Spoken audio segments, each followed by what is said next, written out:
Get your things and leave. This house is for family only. Margaret shouted as she threw my bag onto the sand. I don't care what my son says. You're just his wife, not real family. My name is Olivia. I'm 34, and my mother-in-law was kicking me out of our beach house while my husband James was away for work. For 8 years, this had been our summer home, a place full of happy memories with James and our daughter, Emma.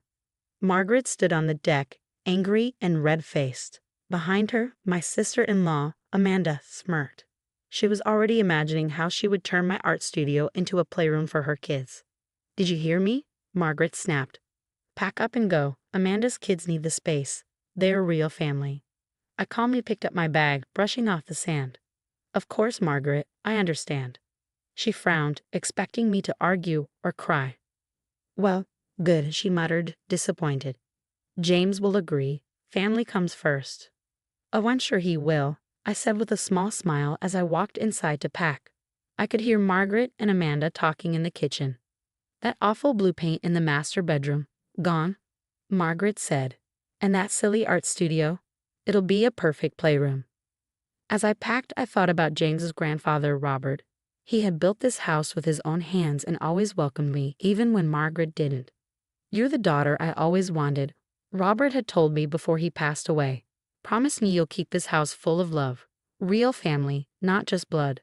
I had promised him, and he had done something to make sure I could. Margaret appeared in the doorway. I called a car for you, she said. Amanda's family will be here soon. I picked up my bag and smiled. Just one thing before I go. I should call the security company. Margaret frowned. Security? Why? To update the codes. Can't have unauthorized people in a house. Amanda stepped forward. This is our family home. I looked at them and said, actually, it's mine. Robert left it to me. Silence. Margaret's face turned pale. Amanda's mouth hung open. You're lying, Margaret whispered. I pulled a paper from my purse. Want to see the deed? Robert made sure it was official. Margaret grabbed it with shaking hands. As she read the final paragraph, her eyes widened. Robert had left the house to me with a clear note. This home is for real family, not just blood. This can't be legal, Amanda said weakly. Oh, it's very legal, I replied. In fact, since you care so much about unauthorized people, I should ask you both to leave. I'll be changing the locks. Margaret gasped. You can't do this. We've spent 40 summers here. I smiled. Actually, I can. But unlike you, I believe family is about love, not just blood. So here's the deal. You both apologize sincerely. Then we'll sit down and make a fair schedule for using the house. One that includes everyone. I walked toward the door, then turned back. Oh, and Margaret? That awful blue paint in the master bedroom. It's staying. Robert picked it himself. The aftermath of my revelation rippled through the family like a tidal wave. Margaret and Amanda left that evening, slamming doors and making dire threats about lawyers and family betrayal.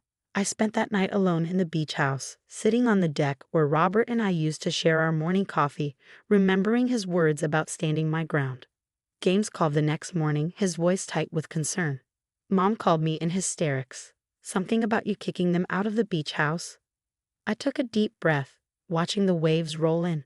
Your mother tried to throw me out first, claiming the house was for blood relatives only. I simply showed her the deed Robert left me. There was a long pause. Grandpa Rob left you the house? His tone was surprise, but not angry. When? Last year, before he passed. He wanted to make sure it stayed a place for the whole family, not just the ones your mother approves of.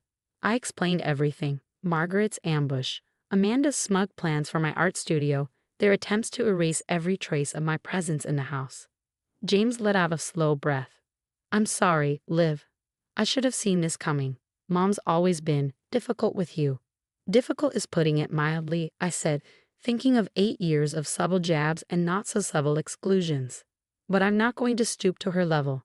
The house stays open to everyone, as long as they can behave like actual family. I'm coming home, he decided. This needs to be handled in person. While waiting for James to arrive, I received a barrage of texts from extended family members. Some, like James's cousin Michael, were supportive. About time someone stood up to Aunt Margaret. Others, clearly influenced by Margaret's version of events, were less kind. I spent the day going through old photos Robert had kept in his study. There were pictures of James as a child, building sandcastles with his grandfather, photos of family barbecues and fishing trips, and newer ones, Emma's first steps on the beach, Robert teaching her to use his old telescope, my art shows in the garden. The sound of cars pulling up broke through my reminiscing.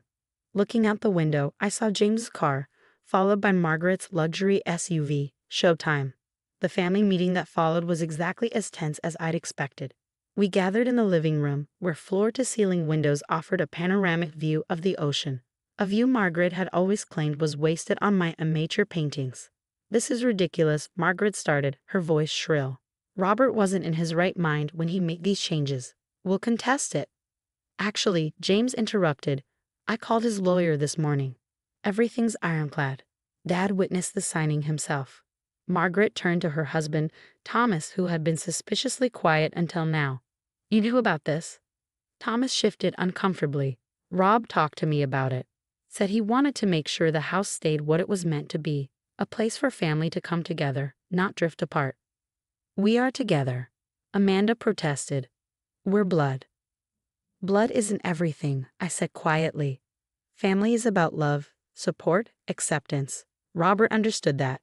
He saw how you both treated me, how you tried to exclude me, how you made Emma feel less special than Amanda's kids because she's not a peer steward. James's head snapped up. "What? Oh, you didn't know?" I turned to my husband. "Last Christmas, your mother told Emma she couldn't participate in the family gift exchange because she wasn't really a steward since I'm not from the right bloodline." The room fell silent. James looked at his mother in horror. "Tell me that's not true." Margaret's face flushed. "I was just trying to maintain family traditions." "By hurting my daughter." James's voice was dangerously quiet. "By making my wife feel unwelcome in her own family." "She's not family," Margaret burst out. "She's just some girl you married instead of Catherine Williams like we planned." Finally, the truth came out. This had never been about family traditions or bloodlines. It was about control, about Margaret's thwarted plans for her son's life. Enough. James stood up. "Mom, Amanda, you both have a choice to make. Either you accept that Olivia is my wife, Emma is my daughter, and this house belongs to all of us, or you don't visit at all. Your call." Amanda started crying, a tactic that had always worked on her brother before. But James wasn't backing down. He moved to stand beside me, his hand finding mine. "Robert knew what he was doing," he said firmly, "and I support his decision completely." Margaret stood up, smoothing her expensive slacks with trembling hands. "Well, I can see where this is going. Come on, Amanda. We know when we're not wanted." "That's the thing, Margaret," I said, stopping her before she could storm out. "You are wanted. Your family. But family means accepting all of us, not just the ones who fit your ideal image." She paused at the door, her back rigid. For a moment, I thought I saw her shoulders slump, just slightly. But then she straightened up and walked out, Amanda trailing behind her. Thomas lingered, looking torn. "She'll come around," he said finally. "She just needs time." "Rob, he would be proud of you, Olivia. Both of you."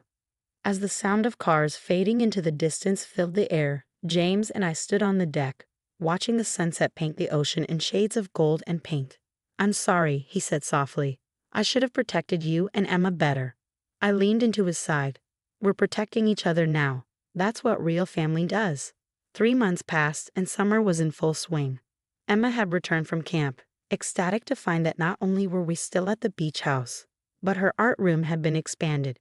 James and I had converted one of the unused bedrooms into a proper studio space for both of us, filling it with easels, canvases, and the sound of laughter.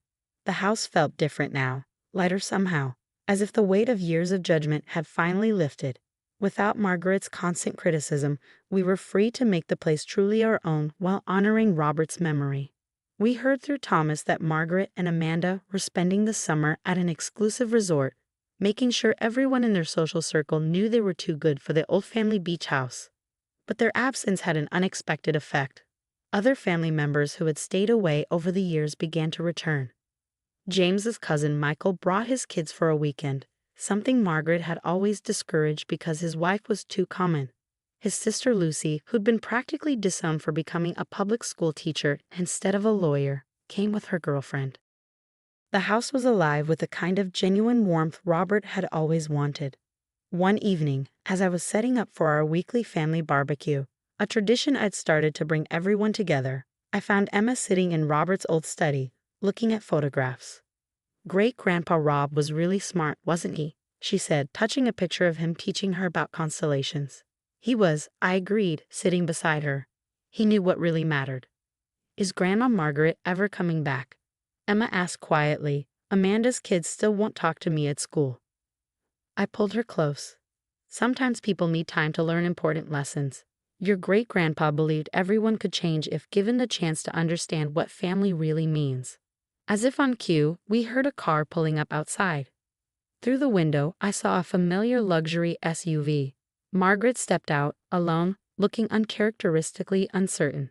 James met her at the door. I could see them talking on the porch, his posture gradually relaxing. When they came inside, Margaret's eyes were red. "Olivia," she said, her voice lacking its usual sharp edge. "Could we talk?" In Robert's study, Margaret looked around at the photos, pausing at one of him with Emma and me, all of us covered in paint after an afternoon of art lessons. "He always said you reminded him of my mother," she said softly. "She was an artist too." I thought he was criticizing my choice to give up painting for a more suitable career. "It wasn't criticism," I replied. "It was recognition." Margaret nodded, wiping her eyes. "I've been talking with Thomas. And my therapist." She almost smiled at my surprised look. "I'm trying to understand why I've been so resistant to accepting you. And Emma, the truth is, I've spent my whole life trying to be what I thought a steward should be. I forgot how to just be family." She reached into her bag and pulled out a small package. "I found this in my attic. It's my mother's old sketchbook. I thought maybe Emma might like to see her great-grandmother's art." It was a peace offering, small but significant. "She'd love that," I said. "We're having a barbecue tonight. Would you like to stay?" That evening, as the sun set over the ocean, our expanded family gathered on the deck. Margaret sat with Emma, showing her old sketches and for the first time, really seeing her granddaughter. Amanda called, tentatively asking if she and her kids could visit next weekend. Thomas caught my eye and smiled, raising his glass slightly. Above us, stars began to appear, the same stars Robert used to name for Emma. I could almost hear his voice. "Family isn't about being perfect, kitten. It's about being together." The beach house had become what it was always meant to be, not a symbol of status or bloodline, but a home where family, in all its imperfect, beautiful forms, could grow together. As I watched Margaret genuinely laugh at one of James's jokes, I realized that sometimes the greatest act of family love isn't holding on to anger, but opening the door to change. Robert had known that all along. That's why he left the house to me, not to exclude, but to include, to build bridges instead of walls. In the end, it wasn't about ownership at all. It was about creating a place where everyone could belong, where blood relatives only transformed into all are welcome. That was Robert's true legacy, and we were finally living it.